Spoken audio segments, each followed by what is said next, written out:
Hi welcome back. ഇന്ന് വന്നിട്ടുള്ളത് ഒരു ഡേ ഇൻ മൈ ലൈഫ് ആയിട്ടാണ്. അപ്പോൾ ഇതിൽ ഇന്നത്തെ കുറച്ച് വിശേഷങ്ങളൊക്കെയാണ് ഉൾപ്പെടുത്തിയിട്ടുള്ളത്. ക്ലീനിങ്ങും ഷോപ്പിങ്ങും ഇങ്ങനെയുള്ള കാര്യങ്ങളൊക്കെ ആയിട്ടാണ് ഞാൻ ഈ ഒരു വീഡിയോയിൽ ഉൾപ്പെടുത്തിയിട്ടുള്ളത്. അപ്പോൾ വീഡിയോ മൊത്തത്തിൽ കണ്ടോക്കിയിട്ട് നിങ്ങൾക്ക് ഇഷ്ടമാകുന്നുണ്ടെങ്കിൽ ഉറപ്പായിട്ടൊന്ന് സബ്സ്ക്രൈബ് ചെയ്ത് സപ്പോർട്ട് ചെയ്യാൻ മറന്നതല്ലേ. അപ്പോൾ നമുക്ക് വീഡിയോയിലേക്ക് പോവാം. അപ്പോൾ രാവിലെ തന്നെ ഈ ഒരു ചെടി ഒന്ന് നന്നാക്കാൻ വേണ്ടിയിട്ട് നിന്നതാണ്. നന്നാക്കുക എന്ന് വെച്ചാൽ കുറേ നാളായിട്ട് ഇത് കിച്ചൻ്റെ ബാക്ക് സൈഡിൽ ഇങ്ങനെ മടി പിടിച്ചിട്ട് മാറ്റി വെച്ചിട്ടുണ്ടായിരുന്നു. പിന്നെ മടി പിടിച്ചിട്ട് കാര്യമില്ല എന്ന് വെച്ചിട്ട് സമയം കിട്ടിയപ്പോൾ അതൊന്ന് പലതവണ ചെയ്യാൻ പോയിട്ട് എനിക്ക് മടി പിടിച്ചിട്ട് പിന്നെ ഈ ചെടീൻ്റെ പിന്നിലൊരു ഇതുണ്ട് കേട്ടോ. ഈ ഒരു ചെടി ഒന്ന് വളർത്തിയെടുക്കാൻ വേണ്ടിയിട്ട് ഞാൻ ഒരുപാട് കഷ്ടപ്പെട്ടിട്ടുണ്ട്. ഈ ഒരു ചെടി ഞാൻ കൊണ്ടുവച്ചിട്ട് ഒരു വർഷത്തോളം ആ 2 തണ്ടോ 3 തണ്ടോ മാത്രമായിട്ടാണ് ഞാൻ കൊണ്ടുവച്ചിട്ടുണ്ടായിരുന്നത്. അത് അങ്ങനെ തന്നെ ഇരിക്കുന്നുണ്ടായിരുന്നു. അതൊന്ന് പൊട്ടി മുളയ്ക്കുന്നൊന്നും ഉണ്ടായിരുന്നില്ല. അപ്പം കുറേ ആയിട്ടും ഇതൊന്നും വലുതാവണില്ല എന്ന് കണ്ടപ്പോൾ ഞാൻ അടുത്ത് കിച്ചൻ്റെ ബാക്ക് സൈഡിൽ ഇങ്ങനെ കുറച്ചുകൂടി ഒരു വലിയ പോട്ടിലാക്കിയിട്ട് അങ്ങനെ വെച്ചിട്ടുണ്ടായി. പെട്ടെന്ന് തന്നെ എനിക്ക് തോന്നുന്നു ഒരു 1-2 മാസം കൊണ്ട് തന്നെ ഈ ചെടി കാട് പിടിച്ച പോലെ വളരാൻ തുടങ്ങിയിട്ടാണ്. അപ്പോൾ ഇത് നിങ്ങൾ ഈ കാണല്ലേ, ഇതൊക്കെ ഞാൻ പലവട്ടം ഇതിൻ്റെ ഈ ബ്രാഞ്ചസൊക്കെ മുറിച്ച് കളയുക ചെയ്യുക, എന്നാലും ഇതിങ്ങനെ കാട് പിടിച്ച് വളരുക. അപ്പോൾ എന്തായാലും ഇപ്പം ആദ്യം ആ ഒരു എക്സൈറ്റ്മെൻറ്റ് ഇത് വളർത്തിയെടുക്കാനുണ്ടായിരുന്നത് ഇപ്പം ഇല്ല കേട്ടോ. ഇത് ഇങ്ങനെ വളർന്നിട്ട് ഇതിങ്ങനെ ഒടിഞ്ഞ് വീഴുന്ന പോലെ അങ്ങോട്ട് ആവുക. അപ്പം എനിക്ക് തോന്നുന്നു വല്ല ഈ സ്റ്റിക്കൊക്കെ വെച്ചിട്ട് ഇതിങ്ങനെ മേപ്പൊട്ടേക്ക് പടർത്തിയിട്ടുണ്ടെങ്കിൽ ചിലപ്പോൾ നന്നാവും. പക്ഷെ എന്തോ എനിക്ക് വലിയ ഇൻട്രസ്റ്റ് ഒന്നും ഇല്ലാത്ത കാരണം ഈ ഒരു ചെടി ഇങ്ങനെ, എന്നാലും അത് കളയാൻ തോന്നണില്ല കേട്ടോ. നല്ല പച്ച കളറിലുള്ള ഇലകളാണ് ഇതിൻ്റെ. അപ്പോൾ അത് കളയാൻ തോന്നാത്തതുകൊണ്ട് എന്നാൽ ഇന്നത് ശരിയാക്കിയേക്കാന്ന് വെച്ചിട്ട് അങ്ങനെ നിന്നതാണ്.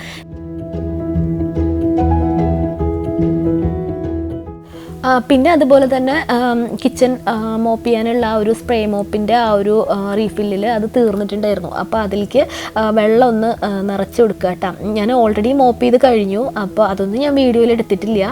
അപ്പോൾ ഇതിപ്പോൾ കാണിക്കണമെന്ന് വെച്ചാൽ ഞാൻ ഈ ഇതിൽ വെള്ളം നിറക്കില്ലേ, ഈ ബോട്ടിലിൽ വെള്ളം നിറക്കില്ലേ ആ സ്പ്രേ മോപ്പിലേക്ക് വെച്ച് കൊടുക്കാൻ വേണ്ടിയിട്ട്. അപ്പോൾ ഞാൻ ഇതിൻ്റെ ഉള്ളിലേക്ക് ചില സമയത്തെല്ലാം ഡെറ്റോൾ ഒഴിക്കും കേട്ടോ. പക്ഷേ എന്നാലും കൂടുതൽ സമയവും ഞാൻ ഒഴിക്കൽ ഈ എസെൻഷ്യൽ ഓയിൽസ് ഇല്ലേ, നമ്മൾ വീട്ടിലൊക്കെ മണം ഒക്കെ വരുത്താൻ വേണ്ടിയിട്ട് ബേണറിലേക്കൊക്കെ യൂസ് ചെയ്യുന്ന എസെൻഷ്യൽ ഓയിൽസ്, ഫ്രാഗ്രൻസ് ഓയിൽസ് എന്നൊക്കെ പറഞ്ഞിട്ടെല്ലാം വാങ്ങിക്കാൻ കിട്ടില്ലേ, ആ സാധനം ഞാൻ മുമ്പത്തെ 2 വീഡിയോ മുന്നേ ഉള്ള വീഡിയോയിൽ ഷെയർ ചെയ്തിട്ടുണ്ട് ഇതിൻ്റെ കാര്യം, ഈ ഫ്രാഗ്രൻസ് ഓയിലിൻ്റെയൊക്കെ കാര്യം. അപ്പോൾ അതിൻ്റെ കുറച്ച് ഡ്രോപ്സ് എനിക്കിഷ്ടമുള്ള ഏതെങ്കിലും ഒരു മണം കേട്ടോ. ഇപ്പം ഞാനിവിടെ എടുത്തിട്ടുള്ളത് ട്യൂബ് റോസ് എന്ന് പറയുന്ന ആ ഒരു മണത്തിലുള്ളതാണ്. അപ്പോൾ ട്യൂബ് റോസ് എന്ന് പറയുന്ന ഒരു പൂവില്ലേ, ഇങ്ങനെ അതിൻ്റെ സ്റ്റെം അല്ല, അത് ഇങ്ങനെ നീണ്ടിട്ട് അറ്റത്ത് മാത്രം കുറച്ച് പൂ പോലെ നല്ല മണമാണത്. നമ്മൾ ഈ പൂക്കടകളിലൊക്കെ എപ്പോഴും കാണുന്നൊരു പൂവാട്ടോ അത്, ട്യൂബ് റോസ് എന്ന് പറഞ്ഞിട്ട്. അപ്പോൾ അതിൻ്റെ ആ ഒരു മണത്തിലുള്ള ഒരു എസെൻഷ്യൽ ഓയിലാട്ടോ ഇപ്പോൾ ഈ ഒഴിച്ചു കൊടുക്കുന്നത്. ഇതിൻ്റെ ഒരു 3-4 ഡ്രോപ്പ് ഞാൻ ഇതിലേക്ക് ഒഴിച്ചു കൊടുക്കും. അതിനുശേഷം അത് മോപ്പ് ചെയ്യുമ്പോൾ നല്ല ഒരു മണാട്ടോ. അപ്പോൾ ഇത് മോപ്പ് ചെയ്ത് കഴിഞ്ഞു. അപ്പോൾ ഈ ഇതിൽ വെള്ളം തീർന്നിട്ടുണ്ടായിരുന്നു. അപ്പോൾ ഞാൻ ഇത് കൈയോടെ അങ്ങോട്ട് നിറച്ച് വെച്ചേക്കാം, അല്ലെങ്കിൽ പിന്നെ മോപ്പ് ചെയ്യാൻ എടുക്കുമ്പോൾ അത് വീണ്ടും പെട്ടെന്ന് നിറയ്ക്കാൻ നിൽക്കണ്ടേ. അപ്പോൾ ഇത് തീർന്ന സ്ഥിതിക്ക് ഇതിലേക്ക് നിറച്ച് വെക്കാമെന്ന് വെച്ചിട്ട് അങ്ങനെ നിന്നതാണ്. അപ്പം ഞാൻ ഈ എസെൻഷ്യൽ ഓയിൽ ഒഴിക്കുന്ന കാര്യം നിങ്ങളായിട്ടൊന്ന് ഷെയർ ചെയ്യാമെന്ന് വിചാരിച്ചിട്ടാണ്. നിങ്ങളാരും ചെയ്യാത്തവരുണ്ടെങ്കിൽ ഒന്ന് ചെയ്ത് നോക്കൂ, നല്ല മണം ഉണ്ടാവും.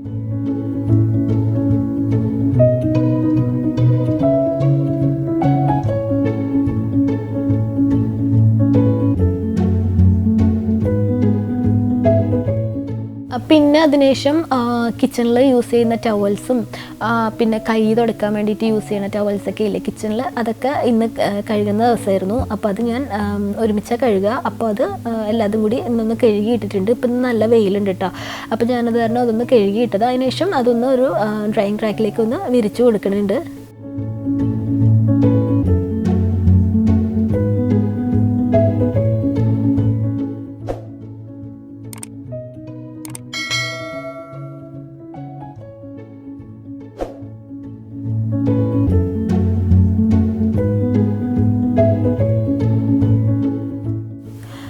പിന്നെ ടൊമാറ്റോ തീർന്നിട്ടുണ്ടായിരുന്നു. ബാക്കി ഒരു 3 കൂടിയിട്ടേ ഉണ്ടായിരുന്നുള്ളൂ. അപ്പോൾ ഞാനത് വാങ്ങിച്ചിട്ടുണ്ടായിരുന്നു. അത് ഈ ഒരു ബോക്സിലേക്ക് ഒന്ന് വെച്ച് കൊടുക്കുകയാണ്. ടൊമാറ്റോ ഒക്കെ നമ്മൾ എപ്പോഴും എടുക്കുന്ന സാധനമല്ലേ, അപ്പോൾ അത് തീരണതിന് മുമ്പ് സ്റ്റോക്ക് ചെയ്തില്ലെങ്കിൽ ശരിയാവില്ലല്ലോ. അപ്പോൾ ഞാൻ ഈ ഒരു ബോക്സിലാട്ടോ ടൊമാറ്റോ, ഇങ്ങനത്തെ ഒരു ബോക്സിലാണ് ടൊമാറ്റോ സ്റ്റോർ ചെയ്ത് വെക്കൽ. ഇത് ഒരുപാട് കേട് കൂടാണ്ട് ഇങ്ങനെ എന്താ പറയുക, നമ്മൾ ഫ്രിഡ്ജിൽ വെച്ചാലും ചില സമയത്തെല്ലാം അതിങ്ങനെ ചുക്കി ചുളിഞ്ഞാവില്ലേ ഒത്തിരി ദിവസം ഇരിക്കുമ്പോഴൊക്കെ, ഇതിലിട്ടിട്ട് നമ്മൾ അടച്ച് വെക്കുകയാണെങ്കിൽ അങ്ങനെ ആവില്ല കേട്ടോ. ഞാനിതിപ്പോൾ ഒത്തിരി നാളായിട്ട് ടൊമാറ്റോ ഇങ്ങനെ കേട്ടോ സ്റ്റോർ ചെയ്യൽ, ഇത് നല്ല ഫ്രഷ് ആയിട്ട് തന്നെ ഇരിക്കുന്നുണ്ട് ഇങ്ങനെ വെക്കുമ്പോൾ. അപ്പോൾ നിങ്ങൾ ട്രൈ ചെയ്യാത്തവരുണ്ടെങ്കിൽ ട്രൈ ചെയ്ത് നോക്കൂ.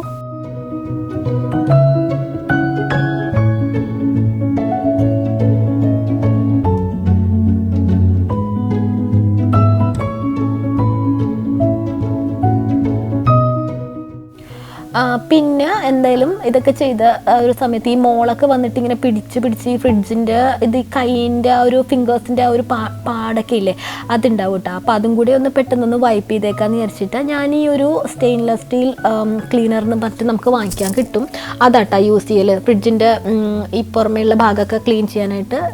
ഇത് ഫ്രിഡ്ജ് മാത്രമല്ല, സ്റ്റീൽ കൊണ്ട് ഉണ്ടാക്കിയിട്ടുള്ള കാര്യങ്ങളൊക്കെ ക്ലീൻ ചെയ്യാനായിട്ട് ഞാനിത് യൂസ് ചെയ്യലുണ്ട്. ഇനിയിപ്പോൾ ചെടിമേൽക്കൊക്കെ കുറച്ച് ഐസ് ഇട്ട് കൊടുക്കാനുണ്ട് കേട്ടോ. അപ്പോൾ ചെടിയിലേക്ക് ഐസ് ഇടുന്ന കാര്യം എങ്ങനെയാണെന്നുള്ളത് ഞാൻ കാണിച്ചു തരാം. മുമ്പ് ഞാൻ കാണിച്ചിട്ടുണ്ട്. അപ്പോൾ ചെയ്യാത്തവരുണ്ടെങ്കിൽ ഒരു മെത്തേഡ് ഒന്ന് ട്രൈ ചെയ്ത് നോക്കൂ. ഇത് ഭയങ്കര ഈസി ആയിട്ടുള്ള ഒരു, അതുപോലെ തന്നെ എഫക്റ്റീവ് ആയിട്ടുള്ള ഒരു ഈ പ്ലാന്റൊക്കെ വെറ്റ് ചെയ്യാൻ വേണ്ടിയിട്ട് യൂസ് ചെയ്യാൻ പറ്റുന്ന ഒരു മെത്തേഡാട്ടോ ഇത്. അപ്പോൾ ഇത് എങ്ങനെയാണെന്നുള്ളത് ഞാൻ കാണിച്ചു തരാം.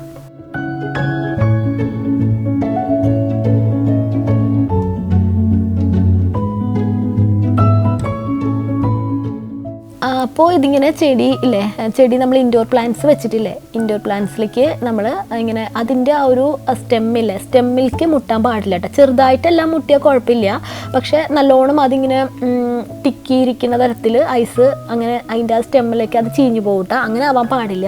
ആ ഒരു മണ്ണില്ലേ, ചെടിയൊക്കെ ഉള്ള ഒരു മണ്ണ്, അതിലേക്ക് നമുക്ക് ആവശ്യത്തിന് ഐസ് എന്ന് പറയുമ്പോൾ ഒരുപാട് ഐസൊന്നും വരിക്കോരിടാൻ പാടില്ല.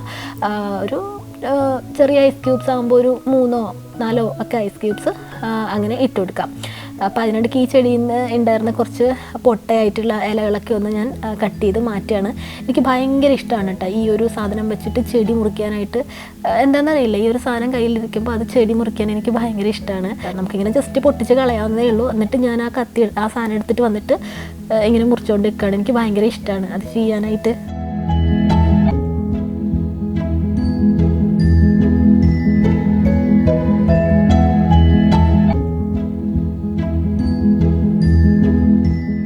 ഞാൻ നേരത്തെ പറഞ്ഞ പോലെ ഇതിങ്ങനെ മാറ്റിയതിന് ശേഷം ആ സ്റ്റെമ്മൊക്കെ ഒന്ന് മാറ്റി അതിൻ്റെ ആ ഒരു മണ്ണിൻ്റെ ഭാഗം ഈ വീഡിയോയിൽ നിങ്ങൾ കാണുന്നില്ലേ, അതിലേക്കാണ് ഞാൻ ഐസ് ഇട്ട് കൊടുക്കേണ്ടത്. ആവശ്യത്തിനുള്ള ഐസ് ഇട്ട് കൊടുക്കാം. പിന്നെ ഒരുപാട് ഇങ്ങനെ കുന്നുകൂട്ടി ഐസ് ഇടാൻ പാടില്ല കേട്ടോ. അതെല്ലാം കൂടി മെൽറ്റ് ആകുമ്പോഴേക്ക് ചിലപ്പോൾ വെള്ളം ലീക്കാവും. നമ്മൾ ഈ ഒരു മെത്തേഡ് ചെയ്യുന്നത് പ്ലാന്റ് വെറ്റാക്കാനും പിന്നെ അതുപോലെ തന്നെ എന്താ പറയുക, നമ്മൾ ഈ ഇൻഡോർ പ്ലാന്റ്സിൽ നിന്നൊക്കെ വെള്ളം ഇങ്ങനെ വീഴില്ലേ, അതൊക്കെ ഒഴിവാക്കാനായിട്ട് ഈ ഒരു മെത്തേഡ് നല്ലതാട്ടാ. ഞാൻ ഈ ഒരു മെത്തേഡ് ആദ്യമായിട്ട് കാണുന്നത് ഞാൻ വർക്ക് ചെയ്തുകൊണ്ടിരുന്ന സമയത്ത് അവിടെ ഓഫീസിൽ ഇതുപോലെ അവർ ക്ലീനർ ഇൻഡോർ പ്ലാന്റ്സിലൊക്കെ ഇങ്ങനെ ഐസ് കൊണ്ടിടുന്നത് ഞാൻ കണ്ടിട്ടുണ്ട് കേട്ടോ. അപ്പോൾ പലവട്ടം ഞാനിതിങ്ങനെ കണ്ടിട്ടുണ്ട്, ഇവരിങ്ങനെ ഐസ് കൊണ്ടുവന്നിടുന്നത്. പലവട്ടം എപ്പോഴും എല്ലാ ദിവസമൊന്നും ഇല്ല കേട്ടോ, വല്ല ഒരാഴ്ചയിലൊരിക്കലോ, അത് ആ ഒരു ചെടിയുടെ ആവശ്യത്തിനനുസരിച്ചിട്ട് അങ്ങനെ. അപ്പോൾ ഞാനിങ്ങനെ പലവട്ടം ഇവർ ഐസ് കൊണ്ടുവന്ന് ഇട്ടിട്ട് പോകണമെന്ന് ഞാൻ കണ്ടിട്ടുണ്ട്. അപ്പോൾ ആദ്യമൊക്കെ ഞാൻ കരുതി ഇതെന്താ വല്ലയിടത്തും ബാക്കി വന്ന ഐസ് കൊണ്ടുവന്ന് കളയേണ്ടെന്ന് വെച്ചിട്ട് ഇതിലേക്ക് ഇടണം, അങ്ങനെയൊക്കെ ഞാൻ പലതും ഇങ്ങനെ ആലോചിച്ചിട്ടുണ്ട് കേട്ടോ. പിന്നെ ഞാൻ ഒരു ദിവസം അവരോട് ചോദിച്ചു ഇതെന്തിനാ ഇങ്ങനെ ഐസ് ഇടണമെന്ന് ചോദിച്ചപ്പോൾ അവർ പറഞ്ഞത് അത് വെറ്റാക്കാൻ വേണ്ടിയിട്ടാണ്, പ്ലാന്റ് വെറ്റ് ചെയ്യാൻ വേണ്ടിയിട്ടാണ്. ഇപ്പം നമ്മളിങ്ങനെ വെള്ളം ഒഴിക്കണമെങ്കിൽ അത് ചിലപ്പോൾ ഇങ്ങനെ ഇൻഡോർ പ്ലാന്റ്സ് ഒക്കെ ആകുമ്പോൾ അതിൽ നിന്ന് വെള്ളം വീഴില്ലേ, അപ്പോൾ ഇങ്ങനെ ഐസ് ഇട്ട് കൊടുത്താൽ നല്ലതാണ്, അത് ഒഴിവാക്കാൻ പറ്റും. പിന്നെ അത് നല്ലൊരു മെത്തേഡാണെന്നും പറഞ്ഞിട്ടുണ്ടായി അവർ. അപ്പോൾ അത് ഇങ്ങനെ അവർ പറഞ്ഞത്, അപ്പോൾ ഞാൻ നോക്കുമ്പോൾ ശരിയാട്ടെ, എൻ്റെ ആ ഒരു ടേബിളിലുള്ള ഒരു ചെറിയൊരു പ്ലാന്റ് ഞാൻ കൊണ്ടുവച്ചിട്ടുണ്ടായിരുന്നു. അതിലും അതുപോലെ ഫ്ലോറിൽ ഒരു ഇൻഡോർ പ്ലാന്റ് ഉണ്ടായിരുന്നു. അതൊക്കെ എപ്പോഴും നല്ല ഫ്രഷ് ആയിട്ട് ഇരിക്കണമുണ്ട് കേട്ടോ. അപ്പോൾ അവരത് അങ്ങനെയായിരിക്കും അത് സൂക്ഷിച്ചിട്ടുണ്ടാവുക. എപ്പോഴും നമ്മൾ ഇരിക്കുന്ന സമയത്തല്ലല്ലോ അവർ ക്ലീനിങ്ങോ അല്ലെങ്കിൽ ഇങ്ങനെയുള്ള കാര്യങ്ങളൊക്കെ ചെയ്യാം. അപ്പോൾ വല്ലപ്പോഴും അവർ ചെയ്തപ്പോൾ ഞാൻ കണ്ടു എന്നേ ഉള്ളൂ. പക്ഷേ അതിനുശേഷം ഞാൻ ഈ ഒരു മെത്തേഡ് എൻ്റെ പ്ലാന്റ്സിൽ യൂസ് ചെയ്യാൻ തുടങ്ങിയത്. പ്ലാന്റ്സിലൊക്കെ കൊണ്ടുവന്നിട്ട് ഇങ്ങനെ ഐസ് ഇട്ട് വെച്ച് കൊടുക്കും കേട്ടോ. അപ്പോൾ അതിപ്പോൾ ഒത്തിരി വർഷങ്ങളായിട്ട് ഞാൻ ഈ യൂട്യൂബ് തുടങ്ങിയ സമയത്ത് കാണിച്ചിട്ടുള്ള വീഡിയോയിലും ഞാൻ പറഞ്ഞിട്ടുണ്ടായിരുന്നു. അപ്പം നിങ്ങളെല്ലാവരും ആ ഒരു സമയം തൊട്ട് കാണണില്ലേ ഞാൻ ഐസ് ഇടുന്നത്. ഞാൻ അതിനു മുമ്പ് ഒക്കെ തുടങ്ങിയതാട്ടോ ഈ ചെടിയുമൊക്കെ ഐസ് ഇട്ട് വെക്കൽ.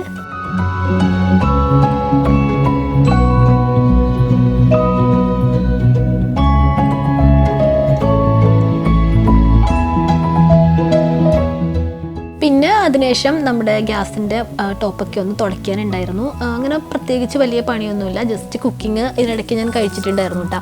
അത് ഞാൻ വീഡിയോയിൽ ഉൾപ്പെടുത്തിയിട്ടില്ല. അങ്ങനെ പ്രത്യേകിച്ചൊരു കാണിക്കാൻ വേണ്ടിയുള്ള റെസിപ്പികളോ അങ്ങനെയുള്ള കാര്യങ്ങളോ ഒന്നല്ല കുക്ക് ചെയ്തത്, അതുകൊണ്ട് അത് ഉൾപ്പെടുത്തിയിട്ടില്ല, ഞാനത് ഒഴിവാക്കി. അപ്പോൾ അതിനുശേഷം ഇതൊന്ന് ക്ലീനും കൂടി ചെയ്തെടുക്കാനുണ്ട് കേട്ടോ.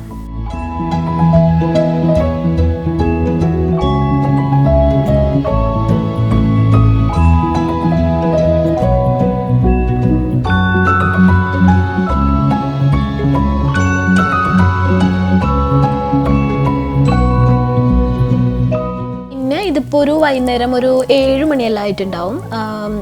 ഞാനും എൻ്റെ ഹസ്ബൻഡും കൂടിയിട്ട് തൊട്ടടുത്തുള്ള ഇവിടെ ഒരു ഷോപ്പിങ്ങിൻ്റെ ഒരു സ്ഥലമുണ്ട്, അവിടേക്ക് വെറുതെ വന്നതാ. അല്ല, വെറുതെ വന്നല്ല കേട്ടോ, ഞാൻ ഇവിടെ ഒരു സൂപ്പർ മാർക്കറ്റും കൂടി ഉണ്ട്. അപ്പോൾ അവിടെ നിന്നൊരു സാധനം വാങ്ങിക്കാൻ വേണ്ടിയിട്ട് വന്നത്. അതെന്താന്നുള്ള കാര്യം ഞാൻ കാണിച്ചു തരാം കേട്ടോ, വാങ്ങിക്കുന്ന സമയത്ത് ഞാൻ കാണിച്ചു തരാം.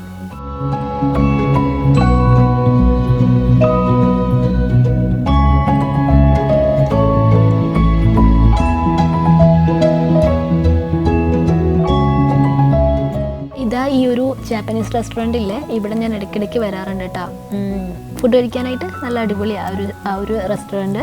പിന്നെ ഇവിടെ വന്നപ്പോൾ ഞാൻ യൂണിക്ലോയിലേക്ക് ഒന്ന് കയറിയതാ. ഡിസംബർ അല്ലേ വരുന്നത്, അപ്പോൾ വെക്കേഷന് പോവലുണ്ടാവും. അപ്പോൾ എന്തെങ്കിലും പറ്റിയതുണ്ടോ എന്ന് നോക്കാം എന്ന് വെച്ചിട്ട് അങ്ങനെ യൂണിക്ലോയിലേക്ക് വന്നതാണ്. അപ്പോൾ ഇവിടെ ഒരുപാട് വിൻ്റർ കളക്ഷൻ വന്നിട്ടുണ്ട് കേട്ടോ. ഇപ്പോൾ ഇനിയിപ്പോൾ ഡിസംബറൊക്കെ ആകുമ്പോഴേക്കും വിൻ്റർ അല്ലേ, പക്ഷേ എനിക്ക് വേണ്ടുന്നത് സമ്മർ വെയർ ആണ്. കാര്യം ഞാൻ പോകുന്നത് സമ്മറുള്ള കൺട്രിയിലേക്കാണ്. ഇവിടെ രണ്ടും ഉണ്ട്, എന്നാലും വിൻ്റർ ക്ലോത്ത്സ് ആട്ടോ കൂടുതലായിട്ടുള്ളത്. ഈ ഒരു വൈറ്റ് കളറിലെ ഒരു ടീഷർട്ട് പോലത്തതില്ലേ, അതെനിക്ക് ഭയങ്കര ഇഷ്ടമായി.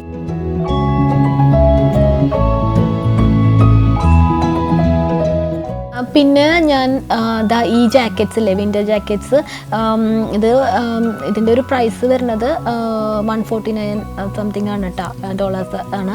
അപ്പോൾ ഇതിൽ ഞാനൊരു കളർ കാണിച്ചു തരാം.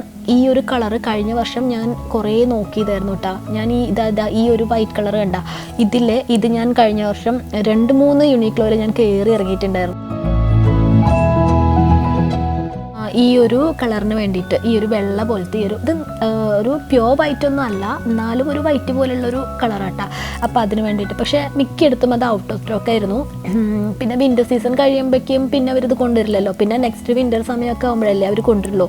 അപ്പോൾ ഈ ഡിസംബറിൽ അത് വീണ്ടും വന്നിട്ടുണ്ട്. പക്ഷേ ഞാൻ പോകുന്നത് വിൻ്ററുള്ള പ്ലേസിലേക്ക് അല്ലാത്തതുകൊണ്ട്, അതായത് ഡിസംബറിൽ അവിടെ വിൻ്റർ അല്ല, അതുകൊണ്ട് എനിക്കിത് വാങ്ങിച്ച് വെച്ചിട്ട് ഉപയോഗമില്ലല്ലോ, അപ്പോൾ ഞാനത് വാങ്ങിക്കണില്ല. പക്ഷെ എനിക്കിത് ഭയങ്കര ഇഷ്ടമായി. ഇങ്ങനെ എന്നിട്ട് കുറച്ച് നേരമൊക്കെ നിന്ന് ആലോചിച്ചിട്ട് അത് വാങ്ങിച്ച് വെക്കണോ പിന്നെ എടുക്കാനായിട്ട് എന്നൊക്കെ, പിന്നെ വേണ്ട ആ സമയം ഉണ്ടെങ്കിൽ നമുക്ക് ഇപ്പോൾ ആവശ്യമുള്ളത് വാങ്ങിച്ചാൽ മതിയല്ലോ എന്ന് വെച്ചിട്ട് ഇത് ഞാൻ ഒഴിവാക്കി. ഈ ഒരു കളറ് വിൻ്റർ ജാക്കറ്റ് എൻ്റെ അടുത്തുണ്ട്, യൂണിക്ലോൻ്റെ അല്ല, വേറെ ഏതൊരു അടുത്തുനിന്ന് വാങ്ങിച്ചത്. ഈ ഒരു കളറുണ്ട്, പക്ഷേ ഈ ഒരു കളറ് എനിക്ക് ഭയങ്കര ഇഷ്ടപ്പെട്ടു കേട്ടോ.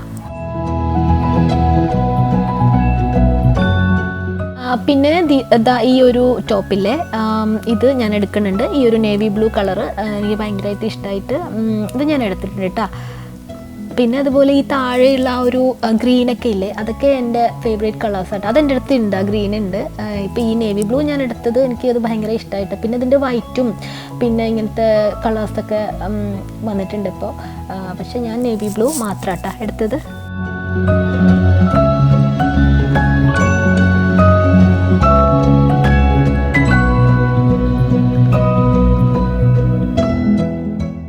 പിന്നെ ഞാൻ നേരത്തെ പറഞ്ഞില്ലേ ഒരു സാധനം വാങ്ങിക്കാൻ വേണ്ടിയിട്ടാണ് വന്നിട്ടുള്ളത് സൂപ്പർ മാർക്കറ്റിലേക്ക്. അങ്ങനെ സൂപ്പർ മാർക്കറ്റിൽ എത്തിയിട്ടുണ്ട്. തൊട്ട് താഴെ ബേസ്മെൻറ്റിൽ അതുള്ളത്. അപ്പോൾ ഇപ്പം തന്നെ അവർ ഫ്രഷ് ആയിട്ടുള്ള അവക്കാഡോസ് കൊണ്ടുവന്ന് സ്റ്റോർ ചെയ്യുന്നുണ്ടായിരുന്നു. അപ്പം എന്നാൽ പിന്നെ വീട്ടിൽ തീർന്നിരിക്കുകയായിരുന്നു. അപ്പം അത് കണ്ടപ്പോൾ എന്നാൽ അവക്കാഡോ എടുത്തേക്കാന്ന് വെച്ചിട്ട് അതും കൂടി എടുക്കുക കേട്ടോ.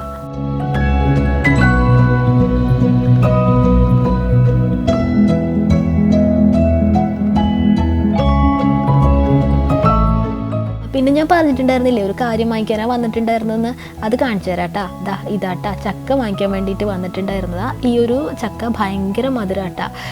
നമ്മുടെ നാട്ടിൽ ആ ഒരു മധുരമുള്ള ചക്കയില്ലേ, അത് തന്നെ സെയിം അതേ ടേസ്റ്റൊക്കെയാണ്. അപ്പോൾ ഇത് ഇവിടെ ഇങ്ങനെ ബോക്സിലാക്കിയിട്ട് കിട്ടലുണ്ട്, ഞാൻ ഇടയ്ക്ക് വാങ്ങിക്കലുണ്ട്. അപ്പോൾ ഇത് $4.90 എന്താ തോന്നുന്നു ഇത് ഈ ഒരു ബോക്സിൻ്റെ ഒരു വില വരുന്നത്.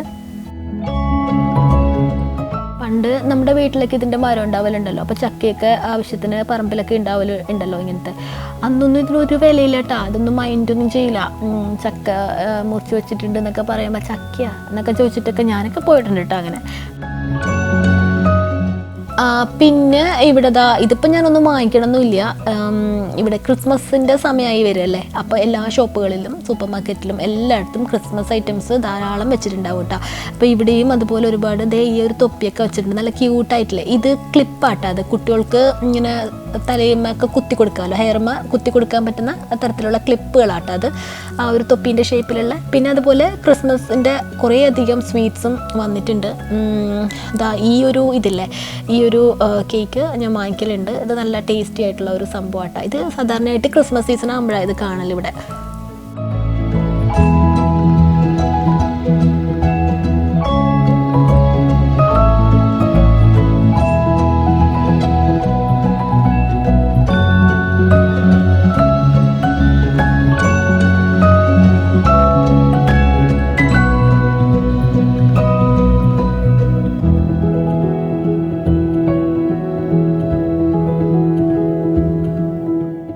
പിന്നെ different types of candy Cairns ഇവിടെ ഉണ്ട്.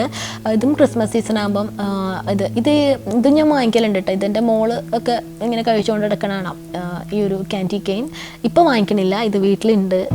കഴിഞ്ഞ ദിവസം ഷോപ്പിങ്ങിന് പോയപ്പോൾ വേറൊരു കടയിൽ നിന്ന് വാങ്ങിച്ചിട്ടുണ്ടായിരുന്നു, അപ്പോൾ അത് തീർന്നിട്ടൊന്നുമില്ല. അപ്പോൾ ഇതിവിടെ കണ്ടപ്പോൾ ഞാനൊന്ന് വീഡിയോയിലെടുത്ത ഒരുപാട് സ്വീറ്റ്സ് വന്നിട്ടുണ്ട്. പിന്നെ ഇതുപോലെയുള്ള ക്രിസ്മസിൻ്റെ തൊപ്പികളും അങ്ങനെയുള്ള കാര്യങ്ങളെല്ലാതും ഉണ്ട് കേട്ടോ ഇവിടെ.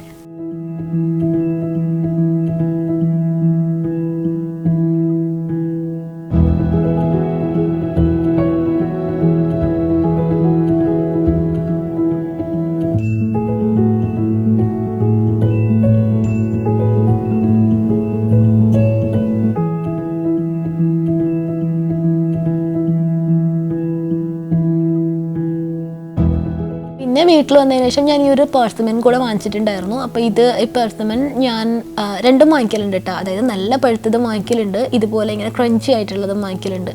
എനിക്ക് എന്തറിയോ, ഈ ക്രഞ്ചി ആയിട്ടുള്ള ഈ പപ്പായ അതുപോലെ തന്നെ അതൊക്കെ നന്നായിട്ട് പഴുക്കുന്നതിന് മുമ്പുള്ള ഒരു സ്റ്റേജില്ലേ, ഒരു ക്രഞ്ചി ഫീലുള്ള ഒരു സമയമില്ലേ, എനിക്ക് അതാട്ടോ കൂടുതലിഷ്ടം. അതുപോലെ തന്നെ ഈ ഒരു പെർസിമനും ഞാൻ ഇങ്ങനെ വാങ്ങിച്ചിട്ട് മിക്കവർക്കും ഇത് ഇഷ്ടാവുമെന്ന് എനിക്ക് തോന്നണില്ല. ഇപ്പം ഇത് പഴുക്കുമ്പോഴാണ് ഏറ്റവും നല്ല മധുരം ഉണ്ടാവുക.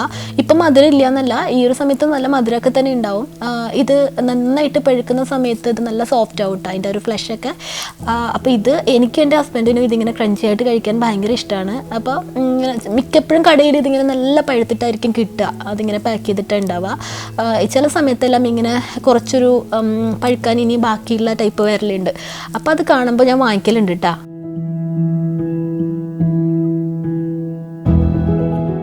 അപ്പം ഇത് നന്നായിട്ട് പഴുത്തിട്ട് നമ്മൾ എടുക്കണമെങ്കിൽ ഇതിൻ്റെ തൊലി കളയണമെന്നൊന്നും ഇല്ല കേട്ടോ, ഇതങ്ങനെ കഴിക്കാൻ തോന്നുന്നു. ഞാൻ ഇങ്ങനെ ഈ ഒരു ക്രഞ്ചി ഒരു സ്റ്റേജിൽ കഴിക്കുന്ന സമയത്ത് അതിൻ്റെ തൊലി ഇരുന്നിട്ടുണ്ടെങ്കിൽ ഒരു സുഖമില്ല.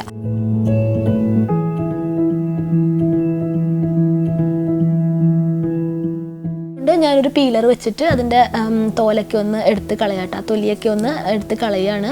എന്നിട്ട് ഇതിങ്ങനെ പീസസ് ആക്കിയിട്ട് മുറിച്ച് എടുക്കുകയാണ്. അപ്പോൾ നിങ്ങൾ ആരെങ്കിലും ഇങ്ങനെ കഴിക്കലുണ്ടോ? ഇതിങ്ങനെ പഴുക്കണതിന് മുന്നേ ഉള്ള ഒരു സ്റ്റേജിൽ ഇങ്ങനെ എനിക്ക് തോന്നണില്ല എല്ലാവർക്കും അത് ഇഷ്ടമാവുന്നു, പക്ഷേ എനിക്കിത് ഭയങ്കര ഇഷ്ടമാട്ടോ ഈ ഒരു സ്റ്റേജിൽ കഴിക്കാനായിട്ട്. ഇതിങ്ങനെ ഞാനിങ്ങനെ കഴിക്കണം കണ്ടിട്ടാണ് എൻ്റെ ഹസ്ബൻഡ് ഇത് കഴിച്ചു നോക്കിയത്. അപ്പോൾ കഴിച്ചു നോക്കിയപ്പോൾ ആൾക്കും ഇതിങ്ങനെ എന്നുവെച്ചിട്ട് മറ്റേ പഴുത്തത് ഇഷ്ടമല്ല എന്നല്ല കേട്ടോ, അതും ഭയങ്കര ഇഷ്ടമാണ്. ഇതും ഇങ്ങനെ കഴിക്കാനും നല്ല ടേസ്റ്റ് ഉണ്ട്. അപ്പം ഇഷ്ടമുണ്ടെങ്കിൽ നിങ്ങളൊന്ന് ട്രൈ ചെയ്ത് നോക്കൂ.